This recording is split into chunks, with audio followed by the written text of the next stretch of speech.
सोमेश अपने पुराने घर को फिर से तुड़वाकर नए अंदाज में नया घर बनवाना चाहता था, क्योंकि घर काफी पुराना हो गया था और मरम्मत मांग रहा था, और बच्चे भी बड़े हो रहे थे, तो उनके हिसाब से भी घर को सेट कराना था।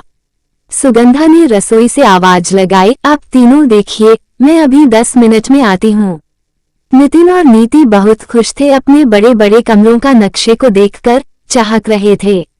नीति ने कहा, पापा मुझे यहाँ स्टडी टेबल लगवाना है, तो नितिन ने कहा, मुझे म्यूजिक सिस्टम के लिए बड़ी जगह चाहिए। इसी तरह दोनों अपनी फरमाइश अपने पापा को बताने लगे। पुराने घर में 5 कमरे थे, जिनकी जगह अब नक्शे में 4 बड़े कमरे थे।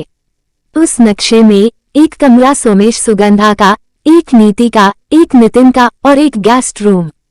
इतने में ही सुगंधा आती है और नक्शा देखती है और सोमेश और बच्चों से कहती है कि इसमें एक सदस्य का कमरा तो है ही नहीं। सभी उसकी तरफ आश्चर्य से देखते हैं। बच्चों ने कहा, किसका कमरा नहीं है माँ? सुगंधा ने कहा, तुम्हारी मंजुला बुआ भी तो इस घर की सदस्य हैं। माँ बाबूजी के बाद उन्हें ऐसा कतई नहीं लगना चाहिए कि वह इस घर की सदस्य नहीं है। पर माँ गेस्ट रूम तो है ना बुआ के लिए, नीति ने कहा।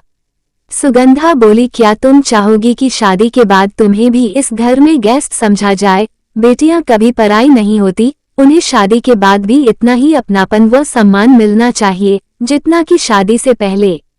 सुगंधा ने प्यार से दोनों बच्चों को समझाया। इतना सुनकर सभी चुप हो गए। सोमेश ने सभी की चुप्पी तोड़ते हुए कहा, तुम्हारी माँ सही कहती है, बुआ भी इसी घर की सदस्य है और हमें रिश्तों का सम्मान करना चाहिए।